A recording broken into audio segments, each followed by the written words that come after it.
see me? X is working? All right, good. Looking good. I'm going to do the simultaneous sip because I think that maybe some of you missed it. This is the makeup sip. Yeah, it's a makeup sip. Go. Do you think we can start this all over again?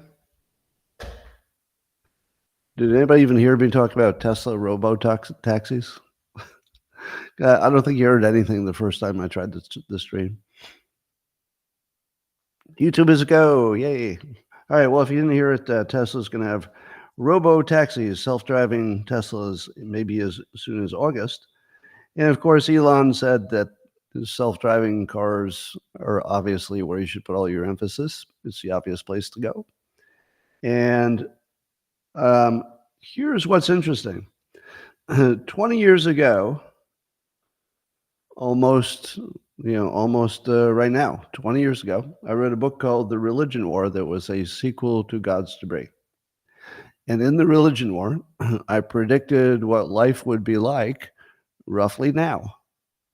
And here are the things that are predicted in The Religion War. See how well I did. 20-year prediction in fictional form.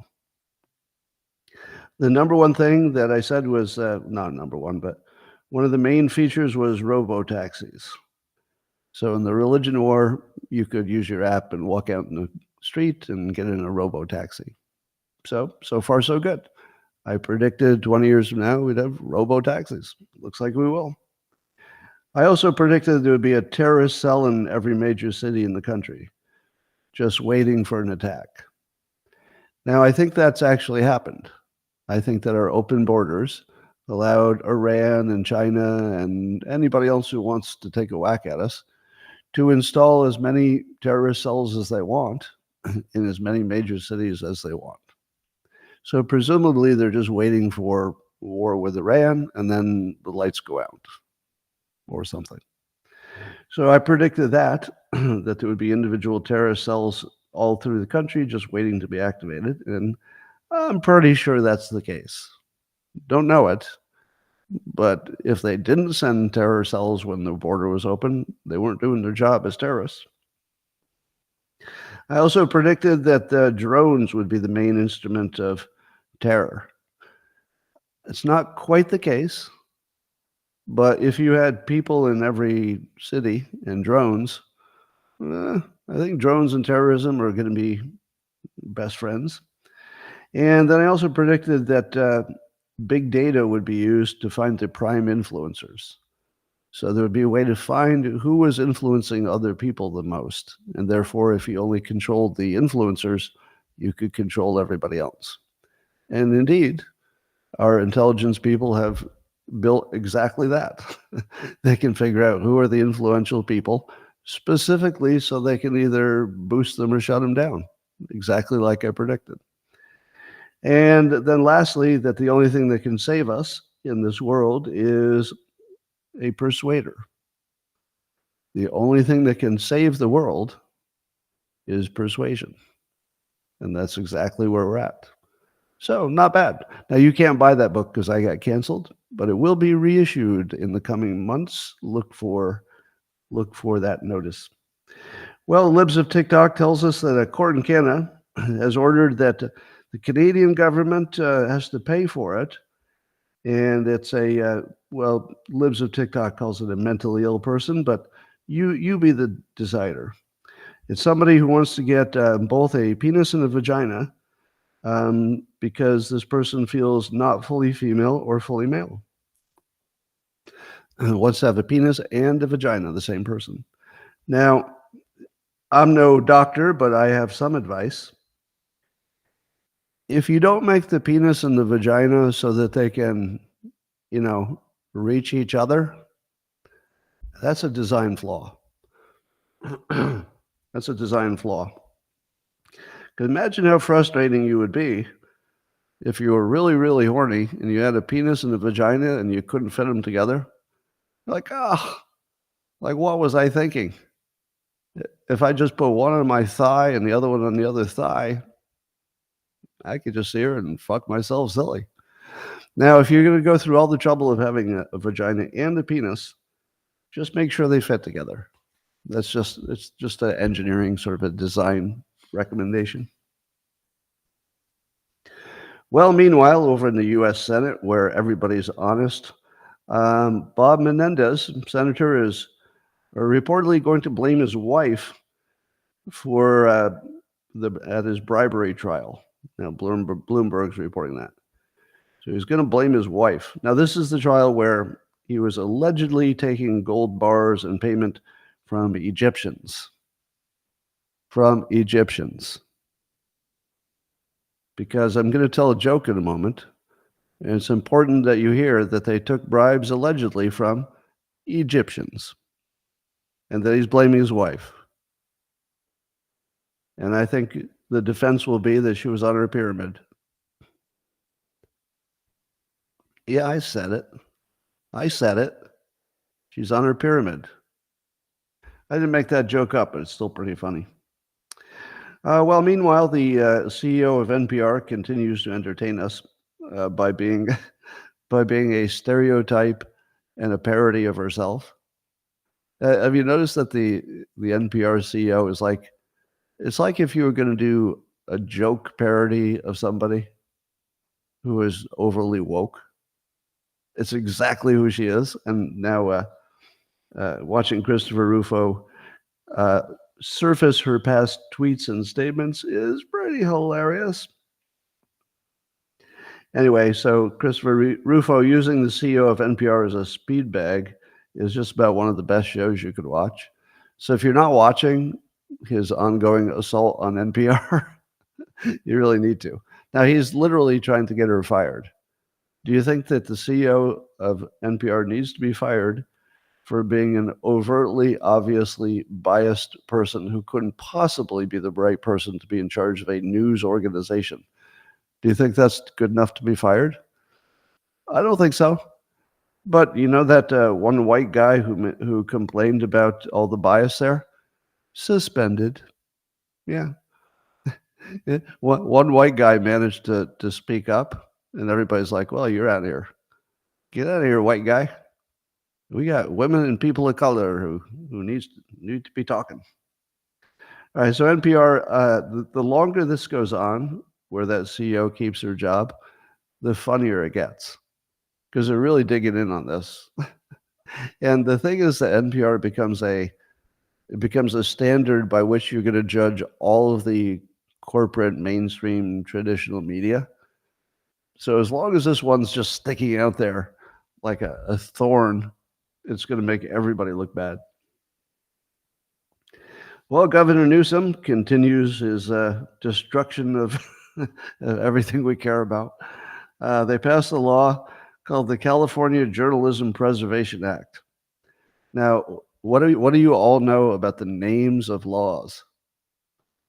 Has Thomas Massey taught you this yet? That the name of the law will always be the opposite of what it does. That if you do a law about peace in Ukraine, it's to buy weapons. Right? If you make a peacekeeper missile, it's to kill people. It's to kill people. So here they have the California Journalism Preservation Act. How do you think this worked? Well, what it was is something that would make the big platforms pay a journalism usage fee for surfacing the local journalism on, let's say, Google. Do you know what Google did when they were asked to pay a fee for the local journalism? They said some version of, we don't need any local journalism, so we'll just not carry any news from California. So they just got kicked off of Google. So that's how you preserve journalism.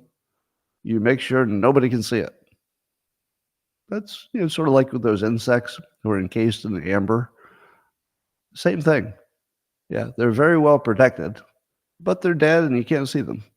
But very well protected by the Journalism Preservation Act, just like amber.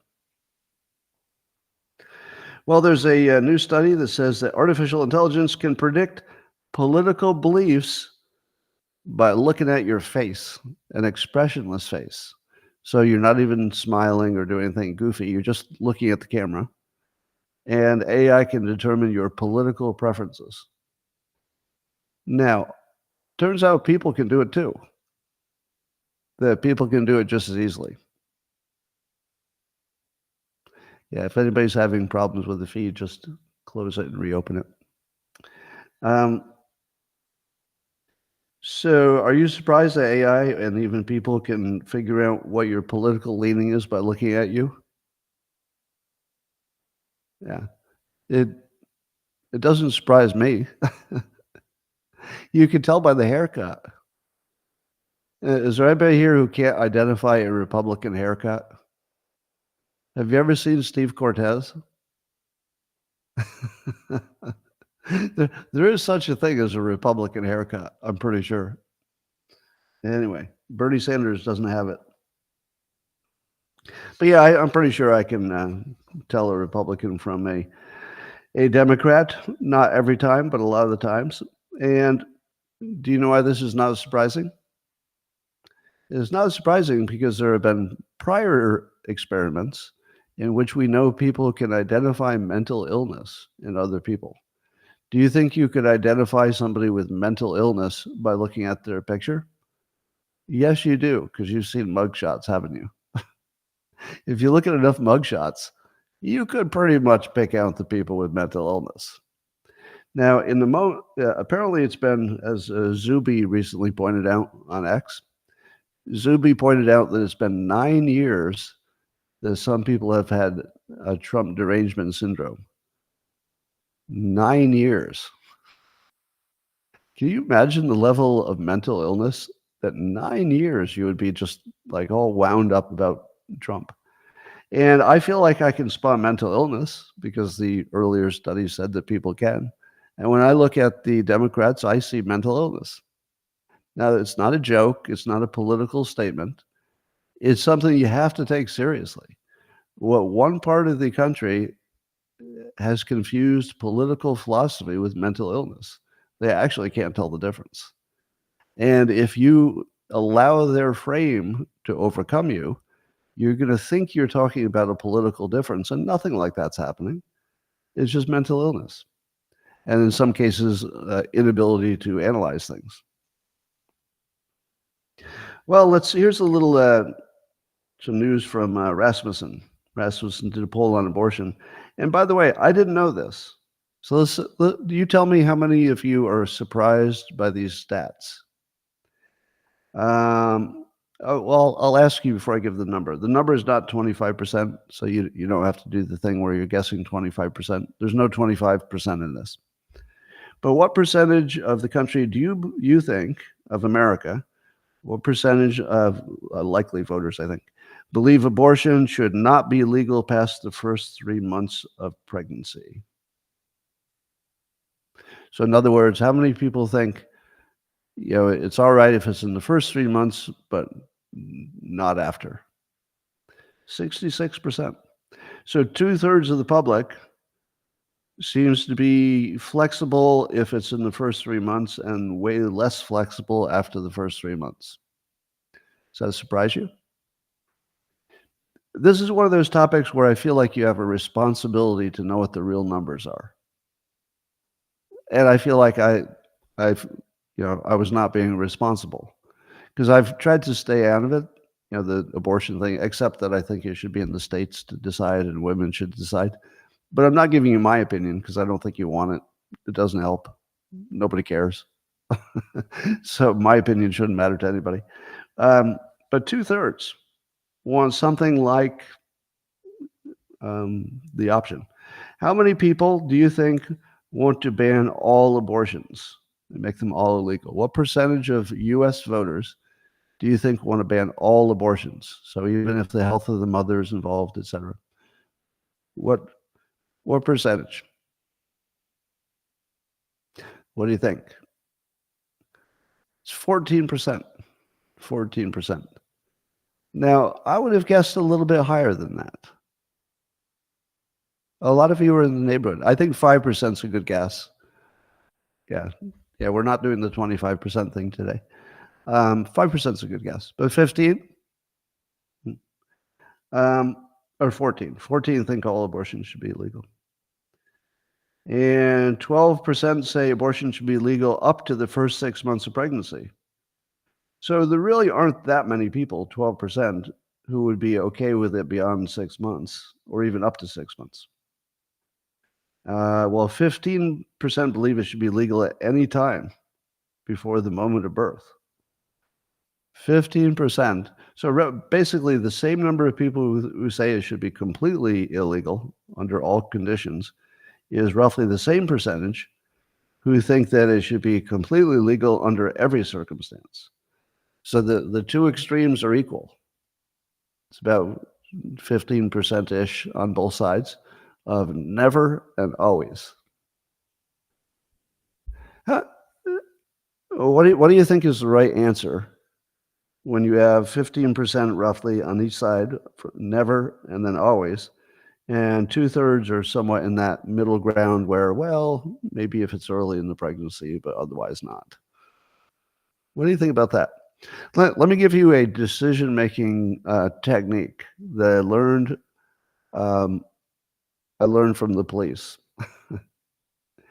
So correct me if I'm wrong, but I believe this is the way you set speed limits on roads, at least where I am in California. So I might have this wrong, so give me a fact check on this, but I was told once by a police officer that the way they determine the speed limit for local stuff, I think the freeways are just the standard speed, but for the more local roads, they put little sensors there. You know, they put that wire across the street that records your speed as you go by.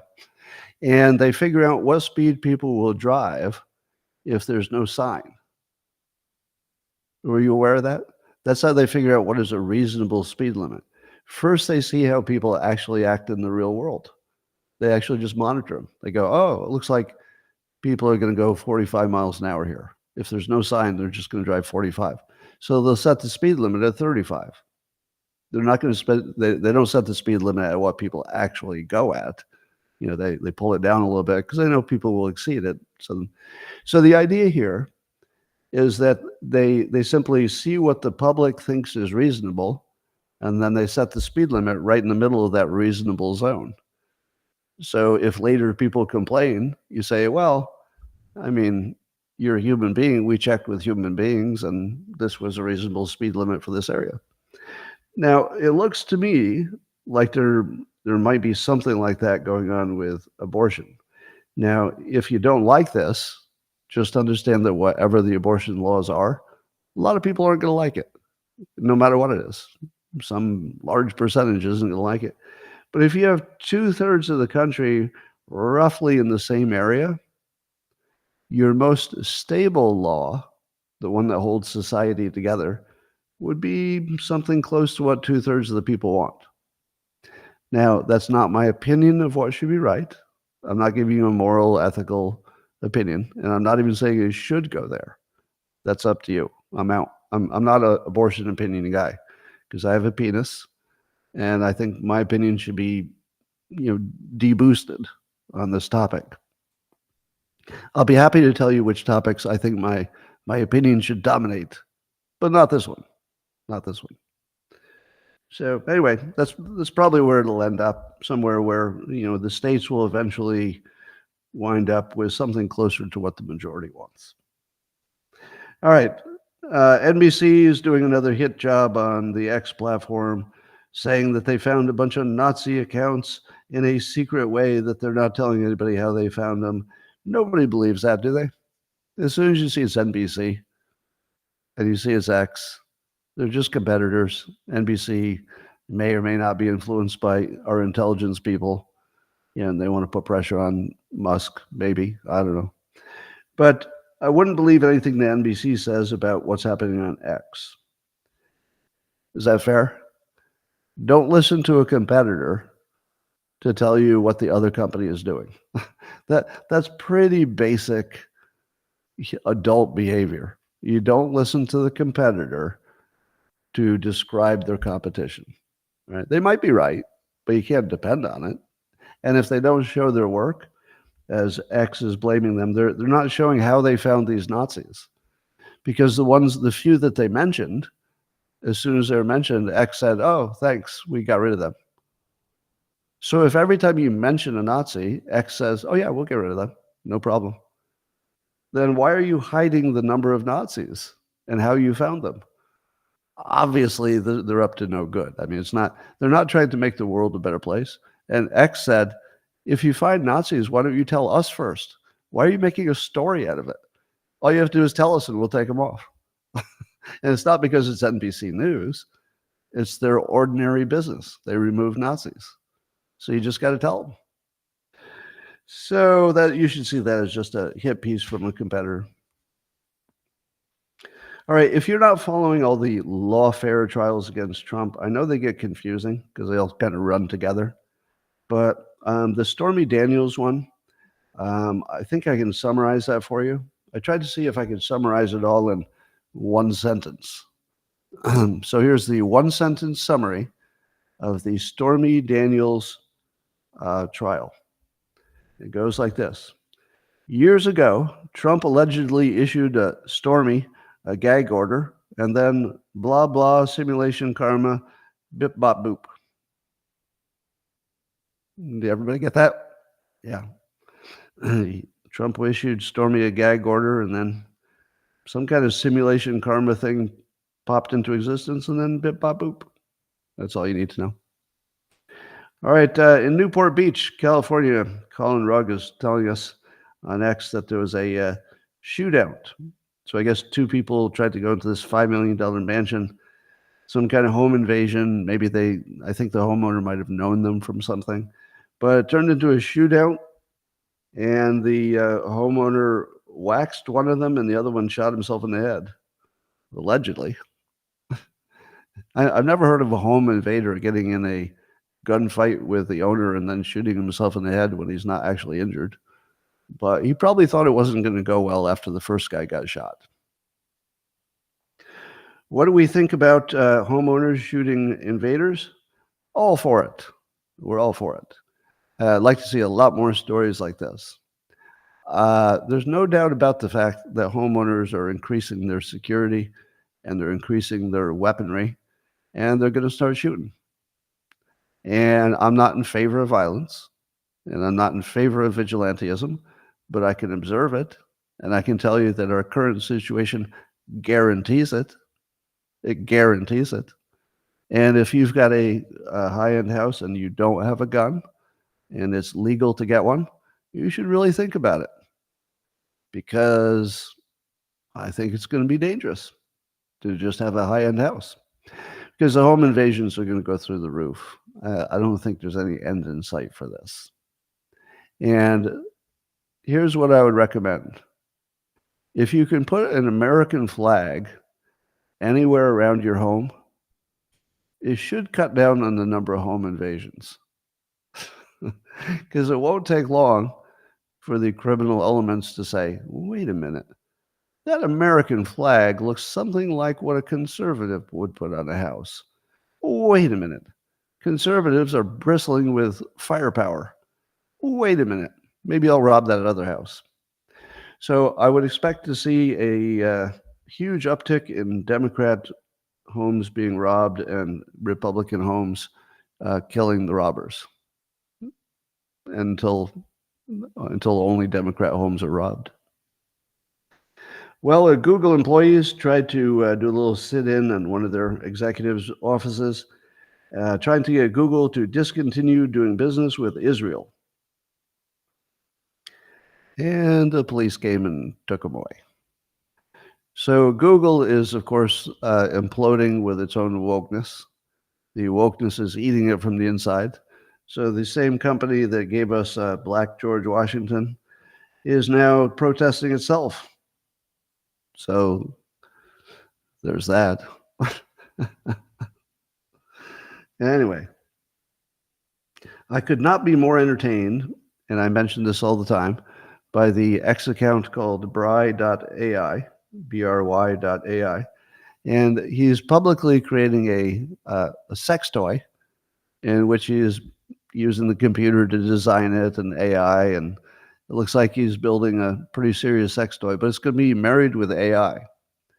So there'll be the sex toy part of it, but then I guess you'll have a screen where you can swipe left until you find the man or woman who would be an AI who will be, let's say, somehow connected electronically to the other part. So you could have something like a relationship and something like sex with AI.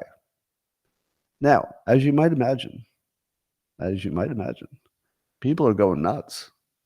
So what does Bry AI do to his critics on X who come after him hard?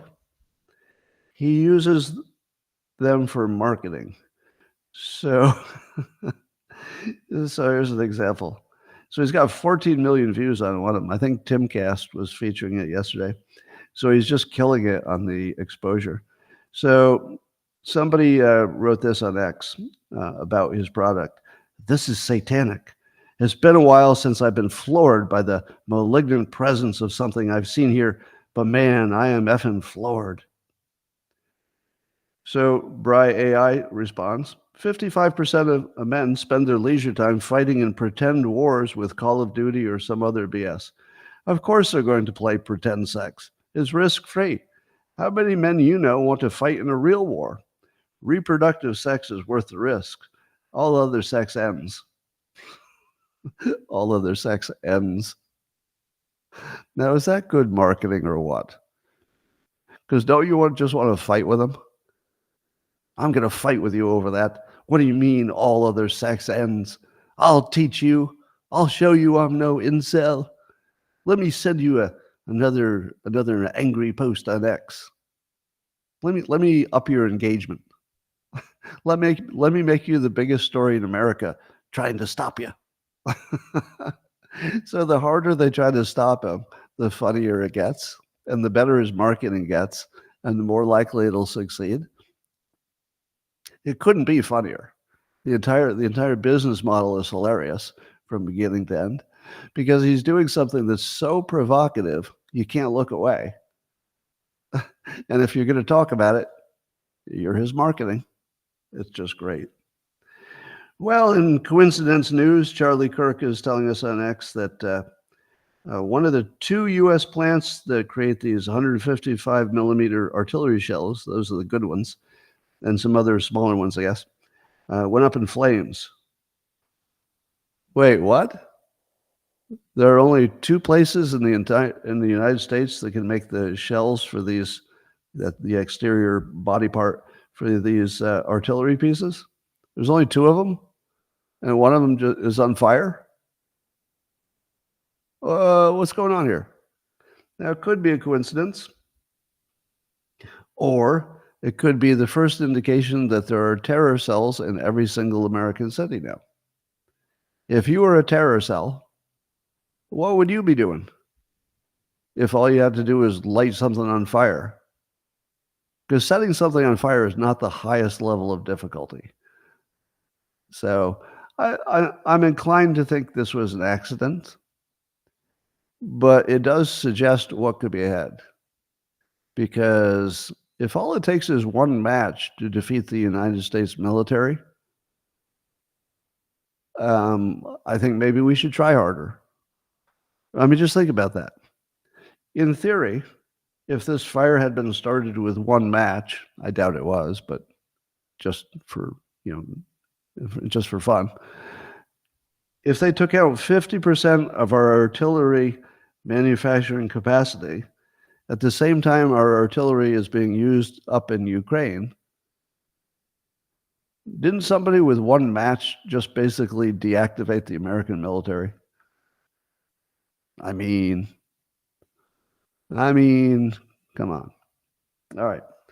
So I'll keep an eye on that. I think it's probably just an accident, but it certainly raises your eyebrows. Speaker Johnson, Mike Johnson, Speaker of the House, says he's a wartime speaker. To which we say, what war are you referring to? Is America in a war? I thought we were just supporting somebody else who was in a war. Somebody else is, Israel and Ukraine. But apparently, according to Speaker Johnson, we're in that war. Well, did somebody declare war? I guess we all knew we were, but that's sort of scary. It's just sort of a self-fulfilling prophecy situation where I feel like, it's kind of amazing that Putin has not done a terrorist act in the United States, isn't it? As far as we know. Trump was blackmailed. The newsletter says there's more. Fill in your own lines. Okay. I can't really read the long comments, the multi-paragraph ones. All right. I saw Biden say the other day that he's ahead in 35 polls. Did anybody see that? Just the other day, Biden said he was leading in 35 polls. Was there any fact checking on that? When was the last time you saw Daniel Dale, the CNN fact checker? Is he being kept like a gimp in the basement? Yeah. He's kept as a gimp, right? So I went and looked at 538. They keep a list of the polls. I did find there are two recent polls that Biden has had, but they're the minority. It's like 2 out of 10 or something. Now, am I correct in saying that when you're looking at a national poll, given that all that matters is the key states, the swing states, if a Republican is leading even by 1 percentage point or even tie in a national poll, doesn't that usually mean landslide? Has that changed? If the Republican and the Democrat are running even in the entire country poll, that usually means total destruction. The Republican just wins. Now, we don't expect that because we don't trust that our elections are fair. Too many moving parts in our elections and not auditable, so there's no way to know if we have a real election. But every indication is we do not. Would you say that's a fair characterization? There's no proof that our no court approved proof that any elections have been rigged, but all indications are that they have been. That's outside of the court system, which isn't the right vehicle to check in the first place, because they're not looking everywhere. They're not auditing. They're just taking specific complaints. To me, it seems unlikely that everything that we know is going on could be going on, and yet the elections would be completely unrigged. How could it be that everything is corrupt except that? Who would believe that? That would be an absurdity. All right, here's a reframe from Dr. Andrew Huberman. I use a version of this. It's adding the word yet to things you're trying to do that you're not good at. So instead, let's say you're practicing the guitar, as I am, and I'm terrible at it, and I have to admit it was kind of discouraging. But I did tell myself some version of this, that I'm not good yet. I reminded myself that a lot of people learn to play the guitar, and they're not magic people. They probably just kept doing it until they could do it. So I told myself, oh, I'm not good at the guitar yet. So that I actually use this reframe and it works. Now, apparently there's some science behind it. If you say you're not good yet, you've created this, positive thought for yourself that will keep you going, give you dopamine. Oh, I'm not good yet, but definitely getting there.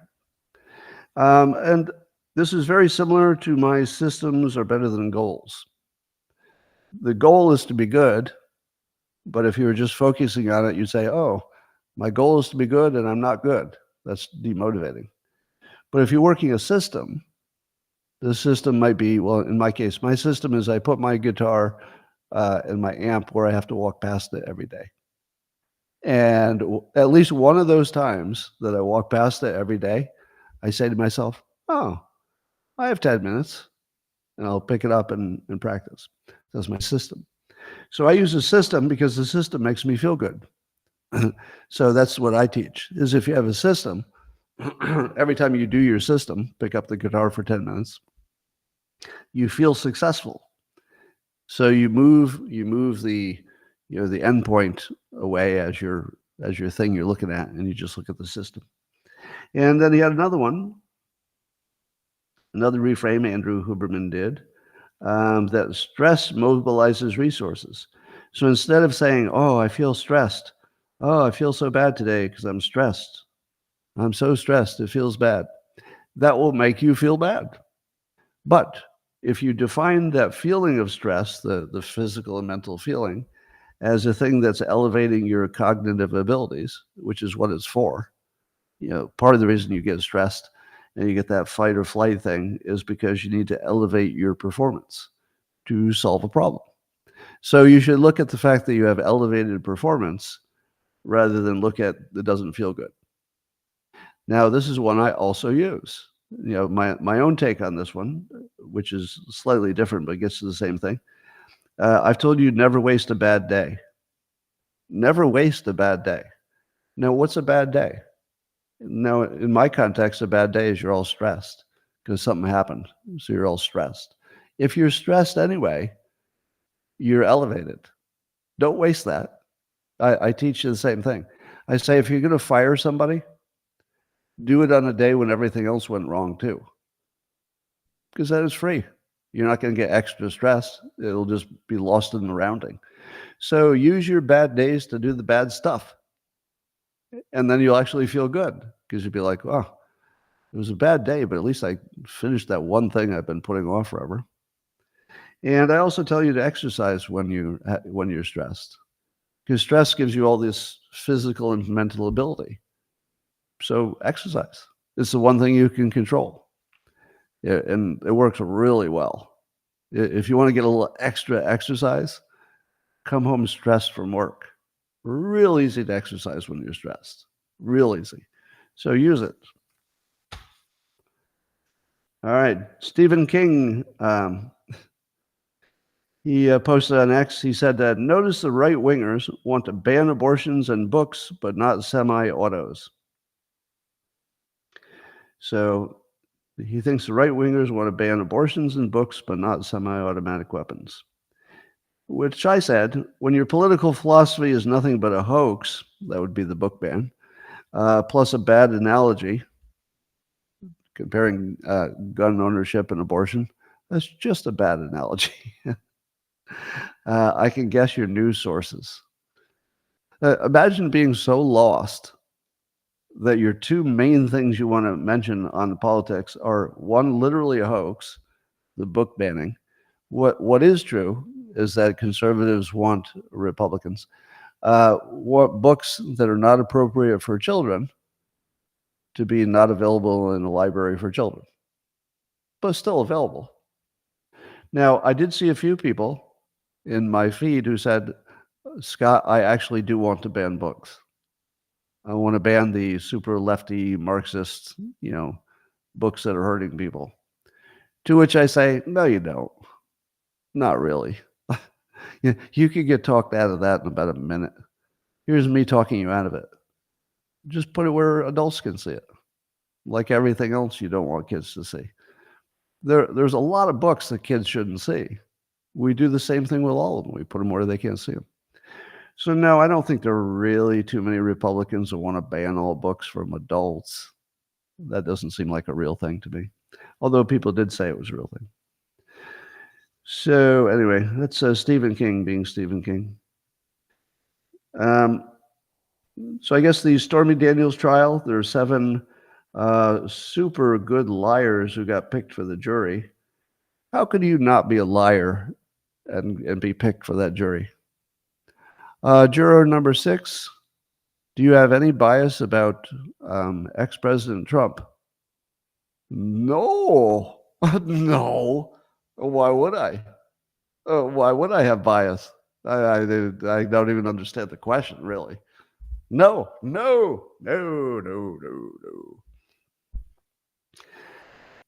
If you put me in a situation where I honestly believe that Hitler was on trial and I could be on the jury, I'm going to lie any way I have to be on that jury because it's my responsibility to take out Hitler. The idea that this would be some kind of a fair trial is so ludicrous. Do the Democrats even in their private moments, think this is some kind of a justice that's happening? Because I don't think so. Don't they know what's happening? Or there's some so dumb they think Trump actually committed 91 crimes. I think they know that it's just an op, but maybe they're so dumb they don't know.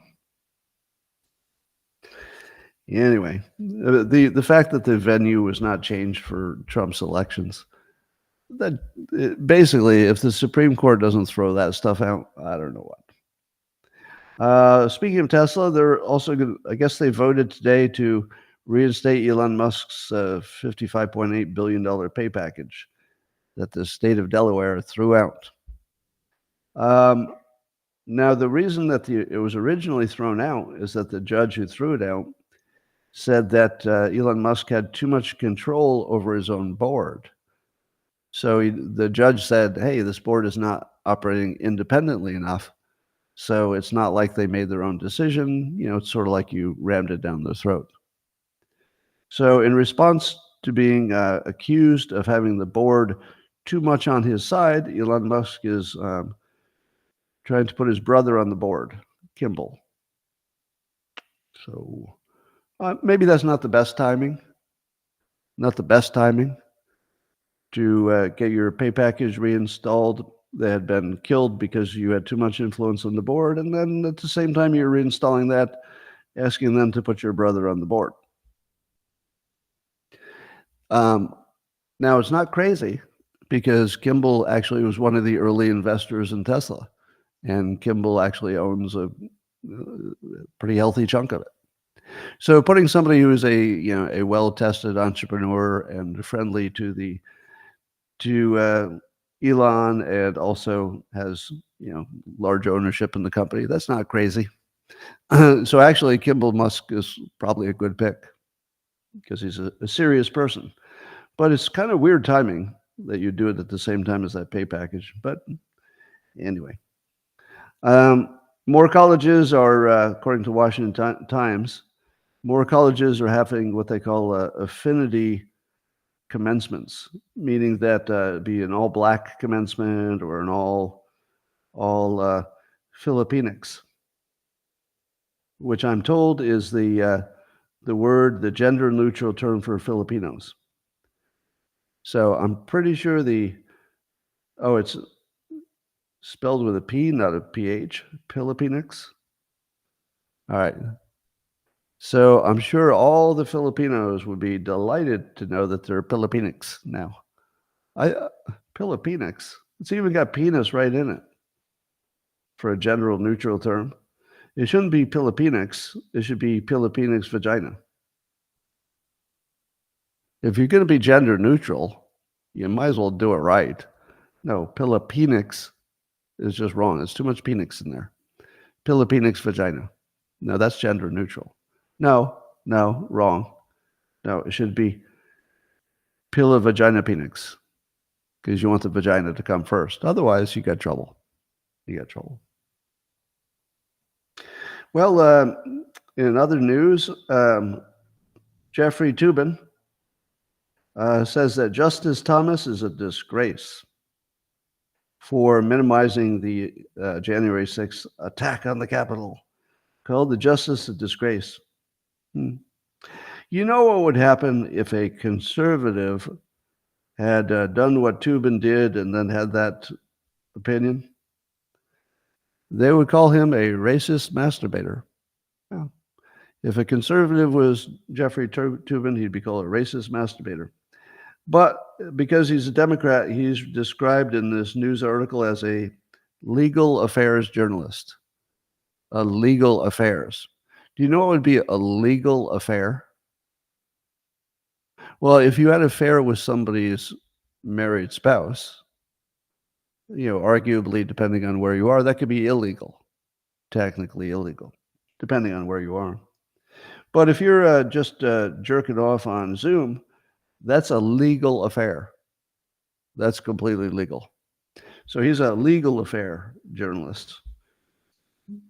Whack it off on Zoom. All right. We're going to segue from jacking off to jacking up your economic numbers. That's called a segue. So the IMF, the International Money Fund, says that America's recent economic performance is quite impressive. So isn't that great to get an international monetary body to complement the performance of your economy right when Biden is running for president? Oh, but there's a second part of it. It's partially the result of the country's unsustainable fiscal practices. Ooh, that's bad. Unsustainable fiscal practices. Well, that's another way to say that we're circling the fucking drain. And it's creating a risk for global economies. So, in other words, we have too much debt, and the debt is what makes our economy looks artificially good, but it's unsustainable. So, really, we have an economy that's just perfectly made for an election year to get the incumbent elected. Hey, look at this! Look at this economy. It's better than all the other economies. Unless you look at the debt. If you look at our debt levels, you can plainly see that we're doomed and there's nothing that can change it. Or, as Biden says, the best economy in the entire industrial world. Doomed, but at the moment, good enough to get us through the election. So there's that. So the IMF noticed that we're doomed. I don't know if we're doomed,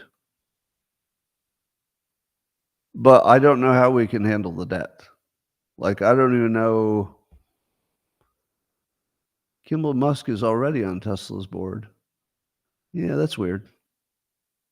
So I guess I need some fact checking on that story, whether Kimball's already on the board.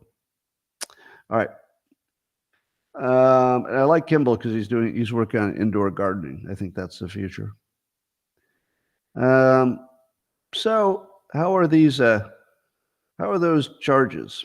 Let's talk about Justice Gorsuch. She's talking about the January 6 people, not Trump, but the people who attended the protest, and those cases are being challenged. And Gorsuch asked questions about whether any of these things would be called obstructing a congressional proceeding, because that's what a lot of the people were charged with on January 6th, obstructing a official proceeding. So he said, would a sit-in at a trial be considered that? Because that's what happened at the Kavanaugh protest. He said, would pulling a fire alarm when there's going to be a vote, which is what Representative Bowman did. He said, how about hecklers in the crowd, the Palestinian protesters? And how about the mostly peaceful protests from BLM? So basically, he gave a bunch of cases that look like they would be trivial. Pulling a fire alarm, slight delay, we'll do it tomorrow, slight delay, that sort of thing. Well, thank you, woman voice. Very nice of you. Anyway, so it seems like at least the conservative judges might be leaning toward tossing out some of these obstructing justice things. Now, if the individuals are let's say their cases are thrown out, the ones who are already convicted, if they get released because the Supreme Court said, no, this is not obstructing an official proceeding, then that's going to have a big impact on what the Trump case looks like. Don't you think? It's going to have a big impact. But what did we hear today? I just saw this before I got on, that in the Fulton County case, the Fani Willis thing, so that's an election interference case. So there's a judge that just threw out 6 of the charges. So these are charges that are thrown out against Trump. So the first case was about just the protesters. Now I've changed to talk about Trump and the Fulton County, so it's a different case. But the judge threw out conspiracy to commit election fraud, criminal solicitation to commit election fraud, criminal attempt to commit election fraud, intentional interference with performance of election duties, conspiracy to commit false statements, conspiracy to commit violation of oath by a public officer. What's left? What, isn't that the whole case? I thought the Fulton County one was about Trump's phone call in which he was asking them to find the votes. Didn't the judge just throw out every bit of that? I'll need to catch up on the story, but to me it looks like everything that mattered just got thrown out. So I think you're going to have a case by election day where every one of the lawfare cases against Trump has been completely disgraced by the courts. Now that'll be fun. I wonder if the Democrats will see what's happening. I think what they'll see is that rich people can get away with crime. Don't you think that's what the Democrats will say? Oh, man, if you're rich enough, you can commit 91 crimes and get away with it. That's actually what probably Stephen King will be posting. 91 crimes and he got away with it. Our two-tier justice system. They're actually going to call it a two-tier justice system. You know that's coming. Oh, you know that's coming. Yeah, anyway. So there's a publication called The Conversation, and they did an article about spasmodic dysphonia. That's the voice problem that I had, and also that RFK Jr. still has. And here's what they said. They said there's no cure for that voice condition. There's no cure for the voice condition that I had that made it impossible for me to do what I'm doing right now in front of you, completely cured. Right. So imagine what it's like to be me and read an article that the very thing that I spent years getting cured is incurable. Now imagine that there are another, 30 to 50,000 people like me, and they're going on to Google and they're trying to find out how to solve this problem. And they come across this article and it says, well, there's no cure, but a lot of people use Botox. So what are you going to do? You're going to go to your doctor and you can say, I hear there's only one thing that works. It's called Botox, shot through my neck into my vocal cords. Yeah. So, and then it said that it's a brain condition and that it might be caused by some kind of vaccination damage, which would be ironic, or it might be because of measles or something. So there's some theory about something that happened to you that would give it to you. None of those really hold up. Apparently, I think it's just an overuse thing. You overuse a muscle. That's how I got it. I had just regular flu or something, and I just tried to talk too hard through laryngitis, and that's actually how you get it. You strain it too much.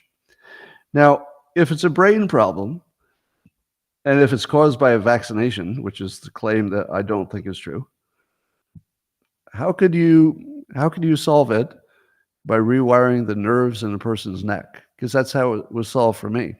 And the reason I got the surgery is because I talked to people personally who got the surgery and could talk perfectly. And I talked to other people, a number of them, who all had been cured the same way. So if it's a brain problem, how do you cure it by rewiring the nerves in the neck? How does that work if it's a brain problem? It's like we don't know anything about this because we don't know why the surgery worked. And even the person who did the surgery, I asked him, how does that work? He said he wasn't quite sure, but it did. So I guess there'll be more of it. So, but just think about this. The fact that something as important as fixing a medical problem, that for anybody who has it, they're completely suicidal. Do you know that, by the way? The people who have this particular voice problem, the rate of them that become suicidal is really high. And I can tell you for sure, you do become suicidal. I know I did. Because your quality of life is below the level it's worth living. Honestly, it was below the level that I found worthwhile. So I worked pretty hard to get a cure, so I didn't have to do it the hard way. All right, so I don't know what's happening with this Mayorkas impeachment process. I guess it made it to the Senate, but I don't know if it's actively being processed in the Senate. Is the Senate actually taking it seriously? Or they just sort of officially read it in, but it's not going to be handled? Does anybody know? Because what I would like to see is if this process tells us who he's working for. In my opinion, it's impossible to explain Mayorkas unless he's working for someone other than our government. Do you have that same impression? He looks like he's working for somebody else. Now, I don't know that. I'm just saying that if I were to observe it from space, like an alien, and say, all right, what does the country want you to do? Secure the border. What is your job? Secure the border. What are you spending every day doing? Keeping the border super unsecure. How do you explain that? How could you possibly explain that unless he's working for somebody else? Now, I assume it's the cartels. To me, and by the way, when he testifies, he looks like he's under duress. Just my take on it. Now, no proof. Of course, we can't, humans can't read minds, but he acts like somebody who's got a gun to his head, and he has to say the things he's saying. He doesn't look like a true believer. He does not look like a true believer. In the comments, people are saying he's Jewish. Oh my God. Let me say this again. I'd like to put this challenge out to all my anti-Semitic viewers, of which there are way too many. Find me any evidence for your conspiracy theory that the Jews are a secret conspiracy to run the world. Find me any evidence. The only thing you have is that people who are good at school have lots of good jobs. You're going to have to think past that. The people who are good in school have good jobs. That's all you know. That's all you know. If you know something else and you'd like me to know it, show it to me. Show me the email where they were colluding. Show me the whistleblower who says, I got to tell you, it's a big old Jewish conspiracy. Show me anything. Anything. Any scrap of anything. And you believe you have it, right? And somehow I've never seen it, but you have it. No, what you have is an old newspaper clipping that won't pass any fact check, probably. So anyway, so I would appreciate if you just stop pointing out that important people who are good at school are also Jewish. I get it. By the way, do you think I haven't noticed? Do you think I haven't noticed there's a tremendous number of successful Jewish people in America? Of course I have. Do you think I haven't noticed that they have an unusual influence on the system, especially Israel-related things? Of course I have. Everybody has. You don't need to say it on every fucking stream, on every fucking topic, because we all know it. And you're not advancing any argument unless you have something more than people who are good at school get good jobs. If you can't take it beyond that, maybe check your behavior, because you're not helping. You're not informing. You're not making a point. You're not doing anything. So do something. Do something. If you think it's important to make your case, then do something. Make the case. But don't just sit there going blah blah blah during the live stream because you think that makes a difference. Like nobody's noticed that Jewish people do well. Do you think there's somebody who hasn't noticed that you've got to bring our attention to it every fucking time there's a topic? Every time. Anyway, Truth Social is going to introduce a streaming service, which is interesting. So they say they're going to stream news networks and religious channels, along with content that has been canceled or is at risk of cancellation. Well, we'll see. Now that would put them in competition with Locals and Rumble and some other things. And of course, you're going to wonder, will there be any kind of like combination at some point? Are any of these entities going to merge? Maybe. I don't know. I don't think Truth Social could merge with anything at the moment because their value is so pumped up from, because of Trump's involvement.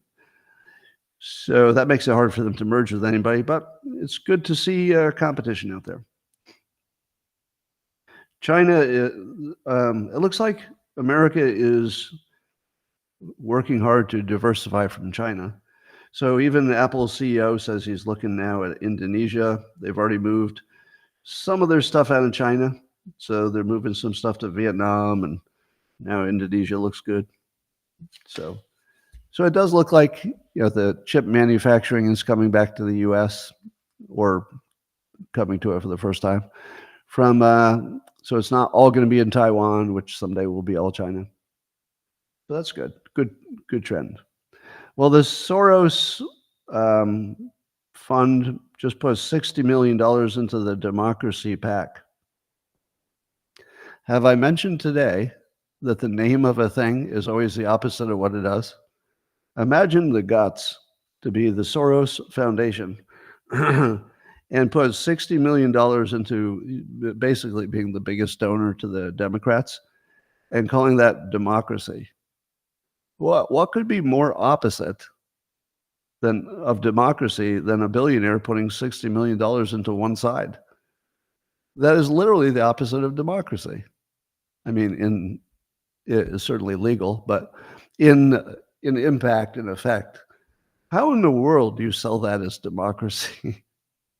But the idea that the title of the thing is always the opposite of the thing is very consistent.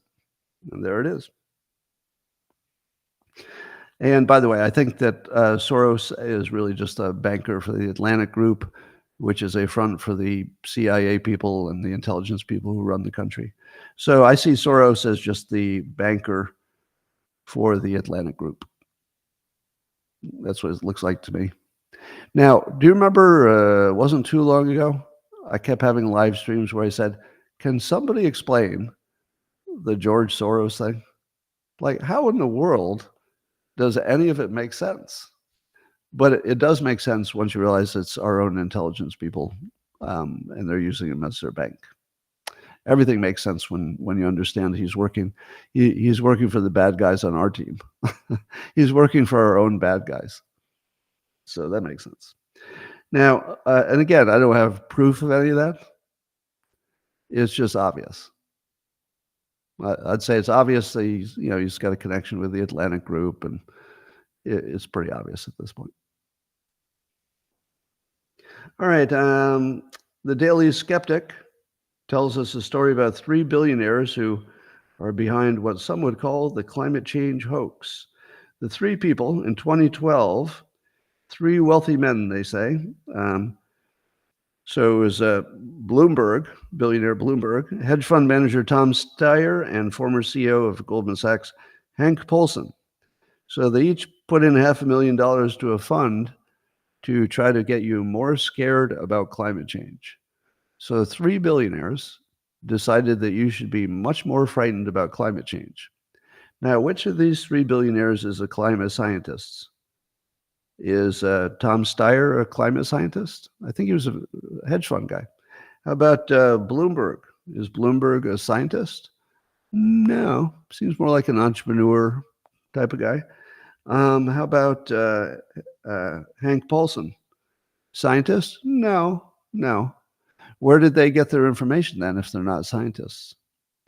They were told by experts, and they believed the experts.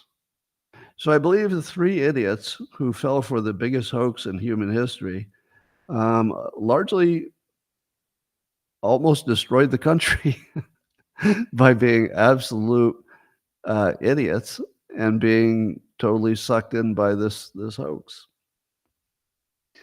Well, Roger Pielke, who writes about this a lot, climate change, etc., he's the author of,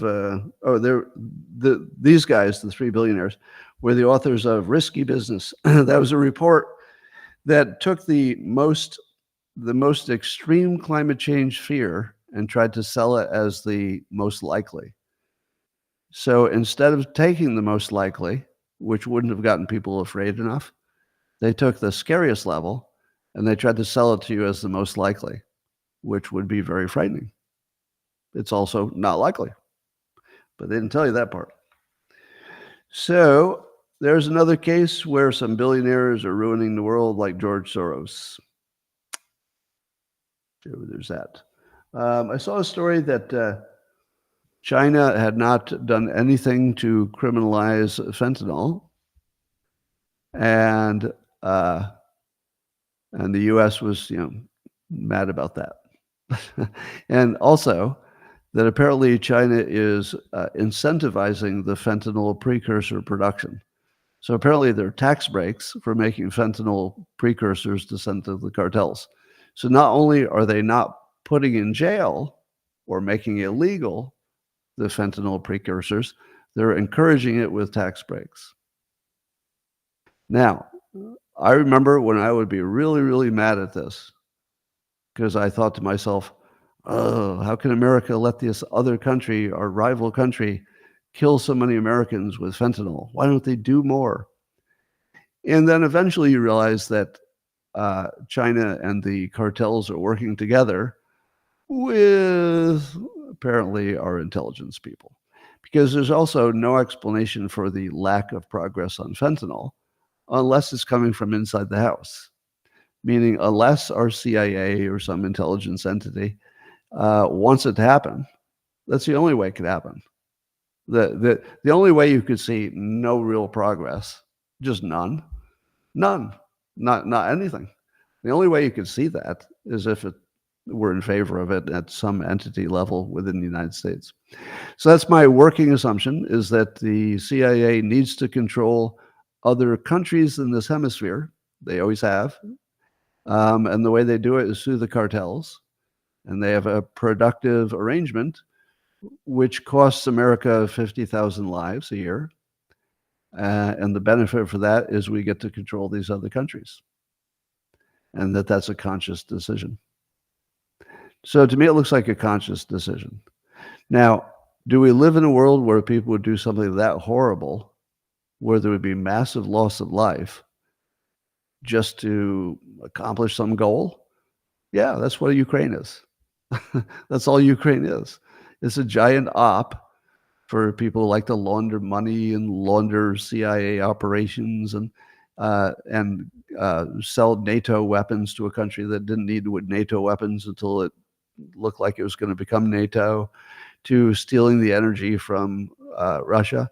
Yeah, we do live in a world where routinely people will sacrifice tens of thousands, if not millions, of their own citizens for profit. Yeah, there's no doubt about it. As Mike Benz spoke on this, the cartel connection, yes. And I'll refer you to him for his take on that.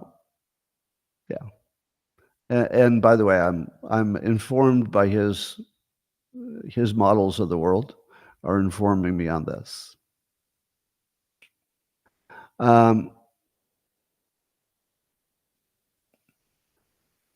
I just explained COVID. Maybe. The thing I don't believe about COVID is that the other schemes are clearly good for the schemers and bad for other people. So that makes sense. I'm going to start a war, but I'm not going to personally be in the war. I'll just make money for it. So it's your problem, not mine. I'll make money. You'll have problems. That's what I want. But if you're convincing me that somebody intentionally created a pandemic for their own profit, I would say that would cause me to think that they're not acting rationally. It's not impossible, but it wouldn't be a rational thing to do. You wouldn't destroy your own country. And that's the pandemic destroyed everybody's life for like 2 years. I don't think you would do that for money because you're in the country. If you would definitely destroy somebody else's country for money, but destroying your own country for money? Now, the fentanyl situation is not a case of destroying the country for money. If in fact our intel people are allowing it to happen, there would be treating it like a war. There would be 50,000 casualties, but we would have control over the hemisphere. And they might think that's an acceptable expense. So that's not really the same. All right, ladies and gentlemen, that is all I have in my prepared comments. I'm going to say bye to the platforms of YouTube, Rumble, and X. Thanks for joining. Sorry about that little technical hiccup. And I'm going to hang with the people on Locals after I say goodbye to the rest of you. But we'll see you tomorrow. Thanks for joining. The best live stream ever. All right, Locals, people only, coming up.